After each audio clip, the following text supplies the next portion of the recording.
What's going on, guys? Welcome back into the Fantasy Slant Week 11 preview. I am seemingly your new host every week. I don't know, Dan, Brandon. It seems like Mike has abandoned you guys, and he said he's leaving me in charge of this ship. I am Mike Tagliere. Alongside of me, I have Brandon, Marianne, Lee, and Dan Schneier. Dan, what's going on, man? It's been a pretty big news day. We're going to talk about some of the news, but how's your day been? You just get out of work? It's been a little intense just because I flew back last night late from Florida. I was visiting a friend down there for his birthday type deal, and then I kind of just worked from there for the week. And then I'm actually flying out tomorrow morning, so it's like kind of a big turnaround real quick. So, and I still haven't done my my PFF article that's due tomorrow yet, so that'll be fun. A little fun thing to do after this. I feel like Brandon hears me say that, and every week I tell her that, but it's not every week. You know, sometimes I'm ahead of the schedule. Okay, sometimes those are the times I don't talk about it. Dan always thinks I'm slightly judging him. A little bit, no. Yeah. No, don't feel bad. Brandon turns hers in the morning instead of getting it done at night. She'll get up early in the morning and turn it in. Yeah, we talk about that on the Tuesday morning podcast. But I'm a terrible person. So Dan, you're going to be flying. As the older I get, the more I hate flying. I know. Well, listen, the thing with flying is this. I used to like it a little more, but now my work is paying for Wi-Fi, so I'll be working while I'm flying, and that makes it a lot worse. When you have to do work while flying, and you have on the flight home from Florida, I had a guy who literally I looked around the entire plane. It was a completely packed plane, and this was the only person. The one in front of me was the only guy doing the full recline. So like, you know how you can do like a 60, 65% on your recline, something normal, 70, 75%. That's all acceptable. I'm all good with that. You know, you want to hit 80, that's okay too, but all 100 just fly. And then he's also a big dude, so him leaning all the way back on it pushed it back even further. I couldn't even get the tray table out far enough to where my laptop wasn't at like a 45-degree angle towards my face. And I'm just like, oh, nice. So this is going to be a fun trip. Oh yeah, no, depending on what airline, I love pulling out my laptop and I'm just like you're an alligator, you're just like a T-Rex, and like, okay, this is not going to work. Sometimes I just put it away because it's horrible. Brandon, how was your day? Busy, weird, fine. Yeah. That pretty much all in a sec. So that's a good segue. It's been that kind of week in the NFL already. First, on Sunday, or I think it was Monday, we found out Alshon Jeffrey is suspended for 4 games. Then it came out that Rob Gronkowski had a punctured lung, but it's really not. I'm going to talk about that in a second because I have a actual experience I could tell you guys about. But let's start with Alshon Jeffrey. Brandon, I know you and I talked about it a little bit on the waiver wire show, but Dan, I'm curious to your take because there's still people on Twitter asking me about Alshon Jeffrey and whether or not they should be holding on to him. And what is your takes going forward on Cameron Meredith, Eddie Royal? Like, where do these targets that Alshon Jeffrey was getting, where are they going to go? Yeah, I think they're mostly going to go to Cameron Meredith. I think we discussed a little bit in the pre-show when we were kind of warming up to get out here for you guys that, you know, we were talking about Jay Cutler's arm, which we had kind of dug into what people are talking about when they're talking about what a great arm he has. It's about his strength. It's not about his accuracy. And certainly last week you saw exactly what that is. This is just who he is. This is who he is. He is a very difficult player to nail down. It is disconcerting for me for Cameron Meredith, but I will say that on one hand, I wrote an article earlier this week saying that I'm not bending over backwards to get Cameron Meredith. I'm not going to be starting him every week moving forward, looking at a schedule. But for DFS bargains this week, I was like, well, he is super cheap. I mean, so it really, as most things are in fantasy, it's really about your other options. Yeah. Well, I mean, I think it's different. Like, it depends on the situation you're in. I don't know, Dan, what's your take on this and whether or not, you know, people should stash Alshon Jeffrey?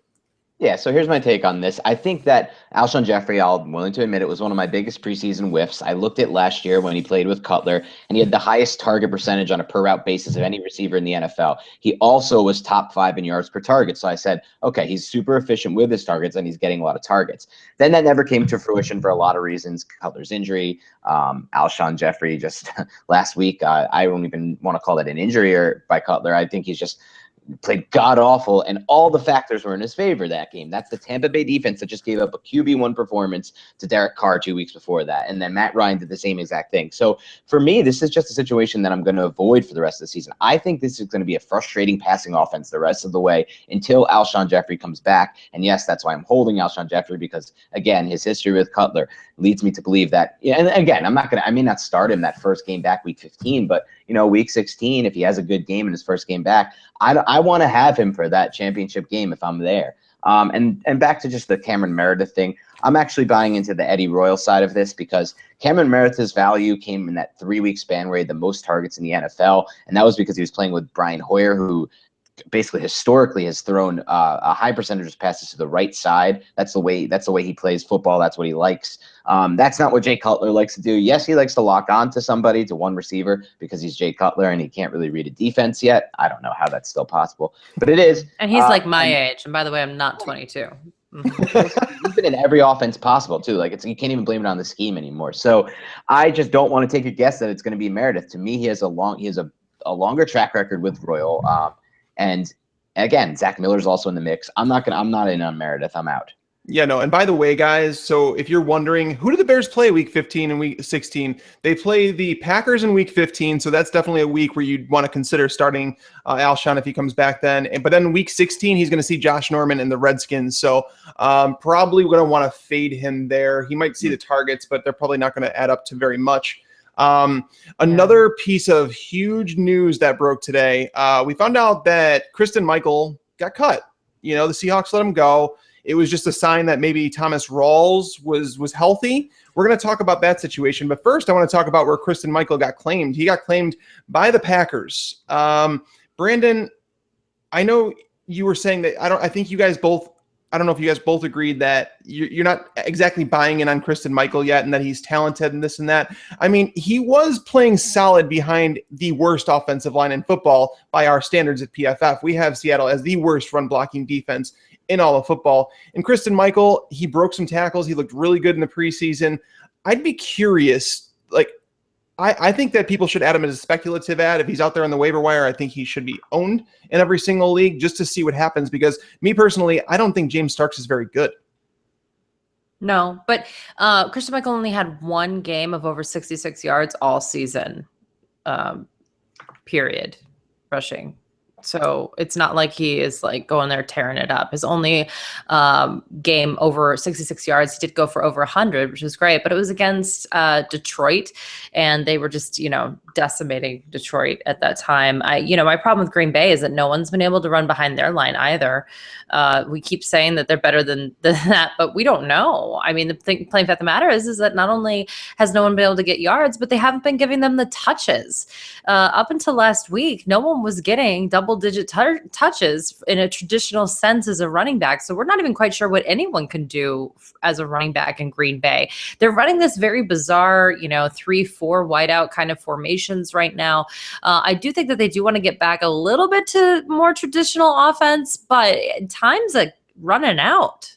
Well, that's the thing is, they got rid of Don Jackson is now on IR. They said he suffered a knee injury in practice today, and that's why they reacted quickly. But you can run against Washington, but he's just getting there now, right? He got officially taken off on at 4 p.m. So that's what that is.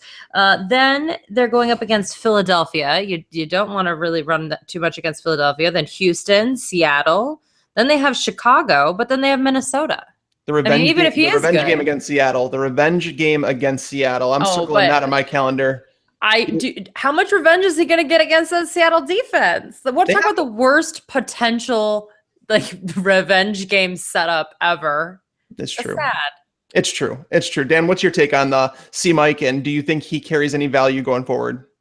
I don't mind a claim on him. I don't mind a small free agent budget drop, maybe somewhere between $1 and $3 or $4, only because I think after the whole Niall Davis debacle, where some people actually made the mistake of using some of their FAAB, people are going to be less likely to spend money there, so you get them really cheap. But I'm not going to throw more than $1 or $2 there for a lot of reasons, and mostly because this is an offensive line that's really been carried by their pass blocking today, or maybe it was, so it was actually this morning. Pro Football Focus came out with, our main site came out with the offensive line rankings through week 11, which I always love. It's one of my favorite articles. And Green Bay ranked number 5, but that's because they have been one of the top 3 teams in not allowing total quarterback pressures. But when, as Brandon mentioned actually just a few minutes ago, as run blocking unit, they're only the 17th best team in the NFL. That's middle of the pack. And this offense, the way it's set up, I know this for a fact because I watch the Giants every week and I cover the Giants. It's the exact same offense. And this offense is set up to fail, in my opinion, from the running perspective. The way they run the offense with the heavy shotgun, with no usage of a fullback or an extra blocker on the edge, it's just not an offense that I'm going to get excited about in the running game. And again, the thing you hope for here is that they kind of go back to the old days where they had Lacy and Starks rolling as a combination. And those two guys got a lot of just cheap touchdowns, because the offense was moving the football very well. But I haven't been as impressed with Aaron Rodgers in the passing game this year, even with that unbelievable offensive line. And it doesn't seem like when they're getting in the red zone, they're running the ball that often. They used to have guys like Kuhn in there to at least fake an option of having the fullback, the extra blocker, and maybe, hand it to him or hand it around the edge to Lacy or Starks. That's not happening anymore. So for me, it's just very tough to get very excited about Michael. Great call about Kuhn. You're right. That was a huge loss. It was. Now, what about, let's stay there in Seattle, and let's talk about Thomas Rawls and CJ Procise. Last week, a lot of people like Procise. Now, Thomas Rawls is back in the picture. Procise hasn't exactly been the best pass blocker as of yet. I don't know what the rest of his NFL career is going to hold, but Thomas Rawls has showed that he can play in the passing game as well. I see this setting up as more as a Thomas Rawls backfield, CJ Procise, and kind of that Fred Jackson role, maybe a little bit extended Fred Jackson role. But Dan, what do you think about Thomas Rawls coming back? All right, I'll start this with a little bit of a rant, a mini rant. Okay, so as a fantasy analyst, a lot of the times what I see in any article that I write or that Mike writes or that Brandon or any of us write, if we have any opinion about a player that disagrees with another writer on the website, people seem to get so angry about it. They don't understand what's going on. So let me just say this from the start, because this happened this week when it comes to CJ Procise, and I'll circle it all back at the end. But we have the same data. We're using the same numbers from Pro Football Focus, and we have access to a lot of awesome advanced data. I think that's what really helps us stand out as fantasy analysts for Pro Football Focus. But we can have different opinions on what players are going to do going forward or in the week, because a lot of fantasy is gray area. It's not all black and white. If it was all black and white, there would be no fantasy football game, because everybody would know what to do by now, especially in week 11 when we have all this data. So circling it back, earlier this week, we had me and Mike both write different type of fantasy trade columns. Like his is more of a buy sell. Mine's kind of more of a it's pretty similar, I should say. It's another trade column, and I don't know how that got set up, but okay. Anyway, he advised to sell Procise. I advised to buy him Procise, and what he just mentioned there is one of the reasons I actually want to buy him. Yes, we saw Fred Jackson fail in this role for the Seahawks. He never carved out a role in the passing game, but Fred Jackson was at the end of his career. And so was everyone else they tried in that role. I mean, I shouldn't say so was everyone else at the end of the career, but then they brought in CJ Spiller to try that role. No one has really been able to fill that role and that passing down back. And watching that game against the Patriots, I saw exactly what I saw from Procise in college. He's extremely elusive. He's explosive. He's big. He's bigger than people give him credit for. He's 220 pounds. And he gives that offense a new dynamic. And when your offensive line struggles to run block like this Seattle offensive line has, and struggles in pass protection like they have with the guys they have there, it's a very nice outlet to have that quick passing game to the running back, especially when you can get the ball in the hands of somebody like Procise who can make people miss. So for me, I'm all in on Procise. Yes, I think Thomas Rawls will have a role. I don't think it's going to be an 100% backfield for Procise, but I don't think it needs to be. I think we're in that part of the year, like we always tend to see, where the Seahawks offense starts to roll again, and where they become one of those powerhouse you want to have every week. And a guy like Procise in a pass first role, like he will probably be in, I think will have value every week. So that's my Procise take.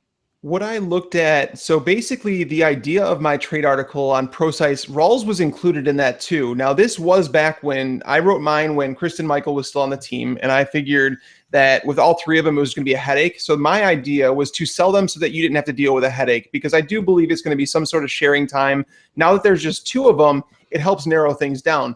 looking further and after going through and hearing your reasoning and things like that, I looked at their schedule and it may actually set up better for ProSize. They do play some really good run defenses coming up in the next few weeks. And I think you could actually see situations where they may line up ProSize as a wide receiver and keep Rawls in the backfield because as you guys know, he was a wide receiver at one point. So ProSize can line up as a wide receiver. So it's a good call on your part. It's something that, when there's different opinions like that, I'm not closed-minded. I'm not going to say I'm standing by my judgment. I definitely reevaluated it. My stance was that I didn't think we knew who would get the work at that point. And now I think it's cleared up a little bit with Michael gone. Brandon, let's talk about this whole Rob Gronkowski thing. So I'm going to share a story real quick. I'm fortunate enough to have my own little medical dictionary, like my own. My wife is a nurse, so when she got home yesterday, I said to her, "Hey, Rob Gronkowski, remember that big hit he took on Sunday?" And she's like, or on Monday, and she's like, "Yeah." And I was like, he's got a punctured lung?" And she's like, "No, he doesn't." And I said, "Everybody's reporting he's got. I'm telling you, it says right here." And she's like, "I know what it says, but he didn't." I'm like, "Why do you say that?" And she said that to have a punctured lung, he'd have to have a cracked rib, and we would have heard that he would have had a fractured rib. And so she explained everything to me, and it made sense. So she's like, it's like a collapsed lung, and your lungs heal faster than almost any other part in your body. So she's like, yeah, it seems like it would be a 1-week injury. So next thing we know, like 2 hours later, I had to show her a tweet from Adam Schefter saying it is not a punctured lung. They're calling it just a chest injury, and that he is expected back relatively soon. So what is your take on Gronkowski? If your league is nearing the trade deadline, Brandon, are you looking to trade him to get rid of the risk? And maybe somebody like myself, I think he's going to be back after 1 week. Or do you take advantage of this with the trade deadline? A lot of trade deadlines are coming like this week. I know next week is the last week that I'm going to be doing the fantasy stock market. So what's your take on this whole Gronkowski situation? Well, first of all, you certainly married up, Mike. And I think I'm glad that everyone here knows that now. By the way, Tabitha is amazing. But I agree with her assessment and your assessment. I'm fine with missing a week. If you drafted Rob Gronkowski and you thought he was going to play 16 games, then you obviously haven't played fantasy football before. So I guess that's my comment. I feel like I'm sorry, buck up and go get someone off waivers. It's fine. Yeah. You know what? You want to hear something fun? I before the show started, I tweeted out something. Ever since Tom Brady returned in week 5. So we're talking about a 5-game sample here, guys. The tight end position in New England has produced 47 receptions for 785 yards and 6 touchdowns over the last 5 games. That's 5 games. Last year, that would have finished as the number 9 tight end. So I'm sure we're going to talk about, in our DFS plays coming up in the second half of the show. You're going to want to play Martellus Bennett in DFS this week, like 100%. Yeah, I know. Yeah. I felt weird even writing my bargains article because I put him in and I was like, do I have to talk about anyone else? Like, yeah, you don't really have to. But I will say, though, if I am a Martellus Bennett owner, I am trying to get what I can from the Rob Gronkowski owner. That's not a bad idea. And I would be okay giving up those points this week if I knew that I had someone else. Because a lot of people most people don't have Martellus Bennett as their number 1 tight end. Mm-hmm. And you might be able to get something pretty legit for Martellus Bennett at this point because people are starting to get a little freaked out. That's true. What were you going to say, Dan? I was going to say, I mean, this is what, for me, and the way we've seen the Patriots play this in the past with Rob Gronkowski is I think the way they'll play it again, I think he's going to miss a week. This is just isn't, of course, you can't predict it's hard to predict anything with this Patriots team with Bill Belichick as the head coach and everything. But Deion Lewis, anyone? Right. Yep. Exactly. Oh my God. And it was worse back in the day. For all the old school fantasy footballers on this podcast, definitely know that. It's at least gotten a little more predictable over the years at the running back position. But anyway, I think he'll sit a week. And I think you got to really pivot off of that and look at somebody like Martellus Bennett, who you just mentioned, as one of the best plays of the entire week. Bennett's problem this year has been the fact that he's blocked on so many snaps. Out of all tight ends who have played at least 50% of the snaps this season, only 2 tight ends have seen less snaps en route. That means he's seen only 176 snaps en route, despite playing almost every snap for that team for the most part. So especially when you consider the whole season before Gronkowski got in. And on the flip side of that, he also has the most yards per route run of any tight end in the NFL. So we're looking at somebody who just kind of needs to get out there and run routes again. And that's exactly what he'll do if Gronkowski does not play, because that's what he's been limited to now, just kind of like a blocker who runs occasional routes. So to me, this injury opens up the door for Bennett to just be one of the best plays all around for the week. Oh yeah, and he's so cheap. So the news came out like after the fact that they set the pricing and everything. Yeah, and San Francisco, the reason Bennett won't be held into block this week is because San Francisco's pass rush is pretty weak. It ranks in the bottom 10 for PFF, so don't worry too much about that. A strong DFS play came from news this week that Jared Goff's finally going to start an NFL game this week, and he's going to be at home against the Miami Dolphins, who have been playing better defense as of late. Brandon, what's your take on, do you see the Dolphins defense as like the top streamer, or would you think as a DFS player, would you be looking to go in a different direction just because they'll probably be highly owned? I might go in a different direction. I think I like New England this week against 49ers. I think I like Pittsburgh versus Cleveland. I actually like the Cowboys versus the Ravens. Yeah, I think there are a ton of defensive streamers. There are almost no quarterback streamers. I don't know about you, but Tyrod Taylor is the only stretch I'm about to make. Everyone else, I'm just like, oh, geez. I wish that some of those defensive streamers balanced out with the quarterback streamers. Is it just me? It's crazy. But so I don't know. I agree with you. I think everyone's going to be on Miami. I think it's fine. I will say that I kind of like Kenny Britt this week, which is a little contrarian, I know. But he's going to be the number one look to a rookie quarterback going in looking for his number one, right? And so I don't know. I mean, I feel like he might have a touchdown or so up his sleeve out of nowhere. Sometimes these people, when they come in these random weeks, will actually have a decent game because no one's prepared for them. They are just kind of like, pumped up and amped up. It's a total narrative streak. We have no stats on this guy, right? We have nothing. We have nothing to tell you from a PFF perspective on Jared Goff. There's just nothing to give you.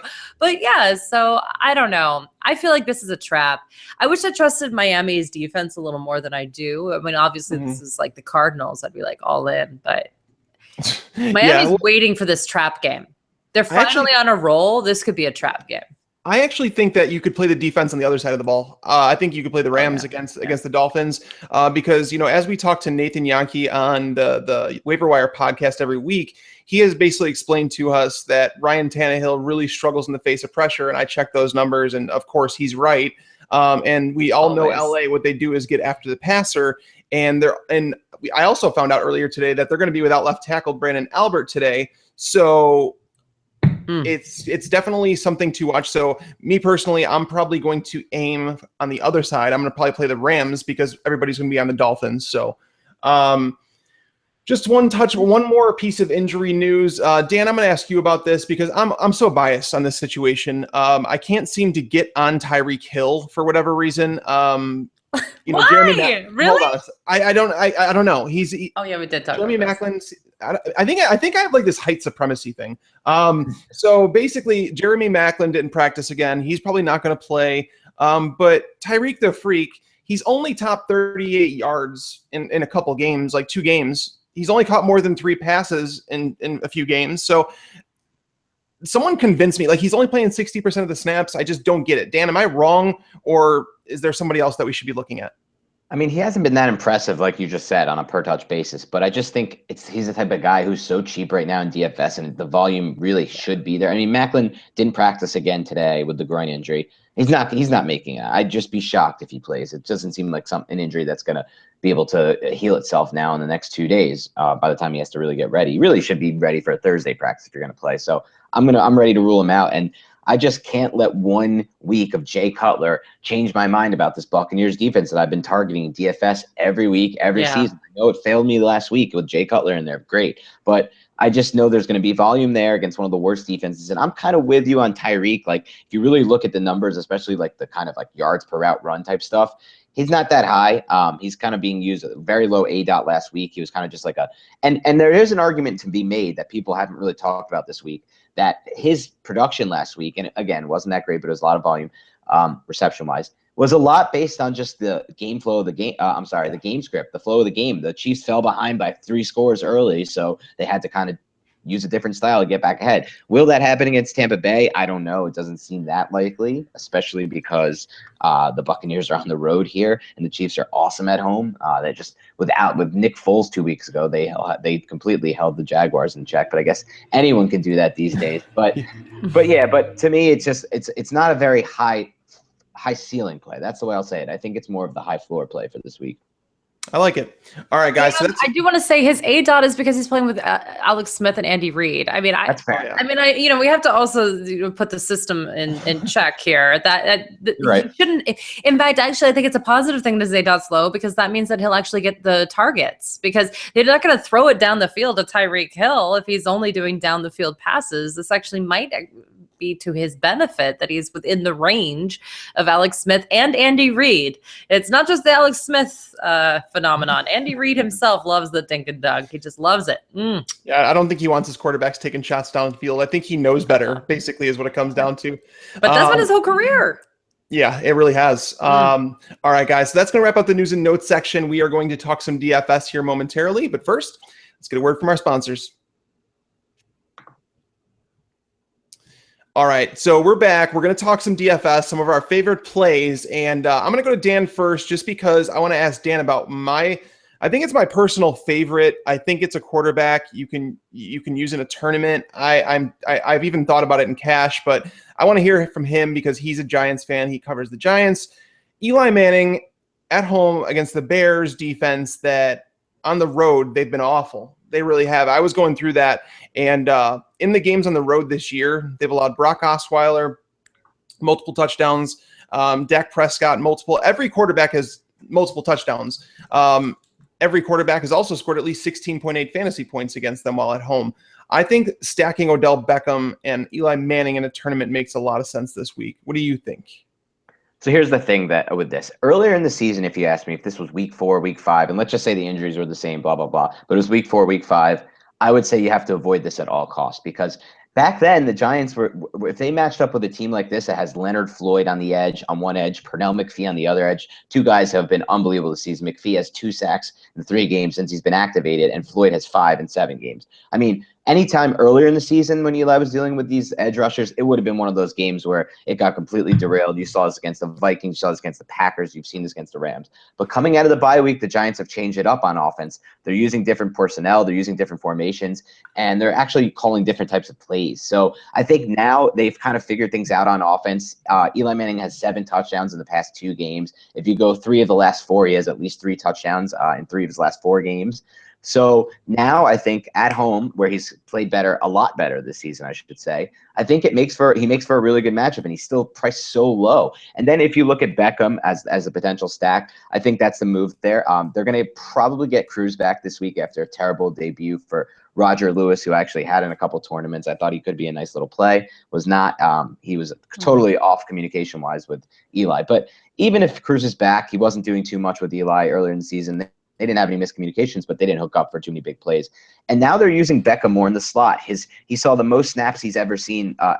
He's seen so far this season in the slot last week. So that kind of helps him get to that catch floor that you need for a DraftKings tournament, or for maybe like a DraftKings cash game. So I really like the stack. I think it's great. And who the hell is going to guard him? Tracy Porter or the injured Bryce Callahan, who was a 2015 undrafted free agent? So no, I don't think those guys can really handle him. So yeah, I like that stack a lot actually this week. Yeah, no. So basically, yeah, and I like what you said too, using the different packages. Eli Manning, the stat that I had was they were using him in the slot not at all over the start of the season. I think there was 7% of the snaps like over the first 4 weeks where Odell Beckham played in the slot, and I've been seeing them use him more and more and more in the slot, and it's fantastic because it's creating mismatches. You cannot cover him at one of these slot corners like Bryce Callahan. He missed last week, by the way, and they were obviously beat by Adam Humphries. Brandon, you mentioned earlier in the show Tyrod Taylor. He happens to be another one of my favorites this week. Tell me why you like Tyrod Taylor. I don't know what this guy has to do to get some DFS respect, but it's pretty crazy. I mean, he's going up against the Cincinnati Bengals, which, if you look at the Bengals and what they've been giving up, they gave up 18-ish points to Eli Manning last week. But here's the thing. They have given up, let's see here, 3 or more touchdowns in 4 games so far this season. Mm-hmm. Yeah, the Bengals are not the same defense that they were last season. They're not getting pressure either. No, and they gave up a rushing touchdown to Dak Prescott and to Kevin Hogan, and we all know how good Kevin Hogan is. So I just want to make sure you were all on board with that. Now, I just think, Tyrod Taylor's floor has been incredibly high, actually. He had one bad game against the Rams, and he had obviously a bad week 1 where everyone flipped out because it was like 5 total points. But other than that, his floor has really been 17 fantasy points. His floor. Yeah. And he's going up to like 25, 26, 28 fantasy points if you're going for bonuses and everything else. So, I understand that he is not someone who's going to throw for over 300 yards. He has yet to do that this season, although he did get to 289 last week. But he does continue to get the points. So he's so cheap if you're playing DFS. I don't know how you ignore him. I agree. I think he's that rare high floor option, but he's also got a high ceiling because of what he does with his legs. And you mentioned Kevin Hogan, that rushing touchdown. He also rushed for 104 yards that game. So when you see Tyrod Taylor on the schedule against them, you should be licking your chops. Dan, let's talk about a running back. Who's one of your favorite running back plays of the week? I mean, I really like the chalk this week at running back. I mean, I'll start by saying this, first of all, and we already talked about him, so I don't need to go into why, but I do like Process this week. I think he's a must play just based on his price alone and based on kind of where I see that offense moving in that matchup. The Eagles defense was hidden for the first, 4, 5, 6 weeks of the season behind that pass rush, but those cornerbacks right now are not fully healthy and they're playing really bad football. And that doesn't necessarily match up with somebody like Precise, but I think it kind of hurts that whole defense and kind of takes them away from where they were getting a lot of 3 and outs. So I like him a lot, but I just got to go back to the chalk, my man. I got to go with Le'Veon Bell. How do I not against this Browns defense, especially when you consider the fact that some people might be a little scared of the Steelers home road splits and maybe ownership will be a little bit down. Probably not. I mean, we saw kind of where ownership was with Ezekiel Elliott versus the Browns a couple weeks ago. But again, I don't care where the ownership is. I'm all in on that kind of chalk right there. Le'Veon, I like it. He's obviously a play. Yeah, while Ben Roethlisberger struggles on the road, Le'Veon Bell doesn't have those same kind of splits. Brandon, who do you like at running back? Well, for stud, for me, it's DeMarco Murray against the Colts. I just think that's a really good game for him. He continues to just amaze, including he can throw touchdowns now. Who knew? This guy, again, DeMarco Murray is such an indictment on Chip Kelly as a coach. It takes me somewhere very special. Let me put it that way. Like, what were you doing? What were you doing? Don't give me this, you can't have 2 big years in a row. No, it was definitely a coaching issue because this team has decided to lean on DeMarco Murray, give him a ton of work, which is what he needs. He's someone who has to get into rhythm. So I like the amount of touches that he's getting. It's the opposite of being freaked out. It's being excited. This is who he is. And by the way, I mean, again, he is getting these questionable tags, but he continues to play. And, you do want to handcuff him, though. This is my season-long warning again. Make sure that you have that handcuff because he is getting a lot of work, but this is how he's the most effective for you in fantasy. And as far as I'm concerned for Indianapolis, he's also the reason why Marcus Mariota is so successful. And if I wasn't playing Tyrod Taylor, it's been up a little bit. And I think Marcus Mariota is a great play again this week as well. I'm almost all in on him almost every week. Yeah, it's hard not to like that offense. They're running so efficient right now, and they're doing it on such low volume where if they get more volume, you never know what could happen. One of my favorite plays is the running back position, and it's weird because I almost never suggest this guy in PPR leagues, but that's LeGarrette Blount. I think you could stack – honestly, I think you could start Tom Brady, LeGarrette Blount, and Martellus Bennett in DFS lineups and be okay. Tom Brady was asked about his opponent this week, and he basically came out and said, I believe that, I worked out for them, and they went in a different direction. So, I remember that. And it just so happens, and I hate to get all narrative, but Tom Brady coming off a loss in prime time at home against the Seahawks, it's just not going to be pretty for the 49ers. The matchup calls for it. They're going to get dominated from start to finish. Are you a hint worried about Tom Brady later in the season? I'm not meaning to be schedule? hot takey here. You mean the Yeah, schedule are with you Denver? worried about him playing Denver after you saw that Seattle game? Because that's your week 15. Well, Tom Brady will actually. The game should have been. It could have been a lot different. It could have played out a lot different because a lot of plays went out around the 5-yard line, 2-yard line. That's where LeGarrette Blount does his work. So I don't think Tom Brady necessarily had a bad game against the Seahawks. It could have very easily been a 300-yard, 2-touchdown performance, which suffice. You don't attack. You think it could have easily been 2 touchdowns instead of 0? Because that's a huge difference for fantasy owners. Oh yeah, it definitely could have been, and it could have been a 1-touchdown game from Blount instead of a 3. And for me, in DFS, you never attack, and that's what I tell people. In DFS, we have the choice, so you never attack the Denver defense. But if you're in like a season-long league, I think Tom Brady will be just fine compared to someone you'd be able to get to replace him with. One of the guys that destroyed the Patriots last week was Doug Baldwin. He happens to be one of my favorite plays this week against the Eagles. The Eagles haven't been very good on the road. They haven't been really good. Actually, if you go back and look, since starting the season, not allowing a passing touchdown, I think it was the first 3 or 4 weeks, they've actually allowed quite a few passing touchdowns. Malcolm Jenkins has been covering the slot. He's typically a safety, but he's only seen 26 targets in coverage, but he's allowed 4 touchdowns. It's kind of odd. Like, I knew that Russell Wilson completes a lot of his passes to his wide receivers. Like, it's ridiculous the amount that he actually does over his career. But 85% of the passes directed at Doug Baldwin this year have been completed. I went back and looked at last year. He had 142.8 quarterback rating when targeting Doug Baldwin. This year, it's at 139.1. Like, is there any reason why I shouldn't love Doug Baldwin and play him in every lineup, because he's still pretty cheap on DraftKings, 5,700. Yeah, no, you got to keep him. You got to play him in all these lineups, especially because not only consider how cheap he is, but it's kind of like his price hasn't caught up with where this offense is moving right now. Like a healthier Russell Wilson, as we obviously saw, everyone should have seen in that primetime game, because that was one of the best games of the year for an NFL league that's taken a lot of flack. But as long as you saw that game, you saw Russell Wilson, who's didn't have as much tape on his ankle. He was moving around better. He was getting out of the pocket, and that works with Baldwin's game because he's able to kind of improvise.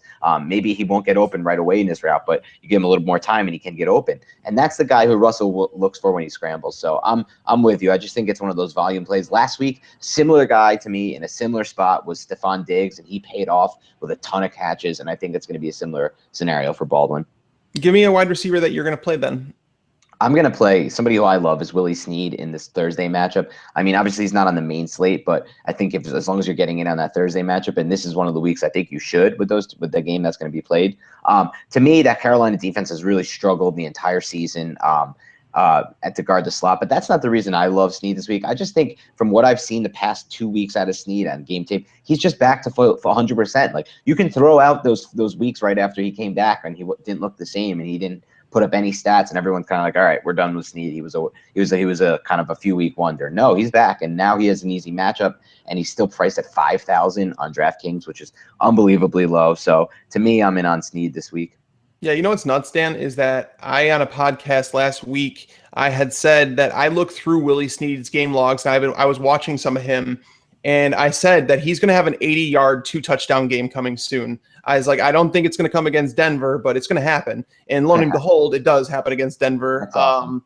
Yeah, the structure was all there for it to happen. Did you get any exposure, or was nothing because it's Denver? Well, I can't play because I'm in Arizona. I would have definitely had exposure in some tournaments to him and Breeze.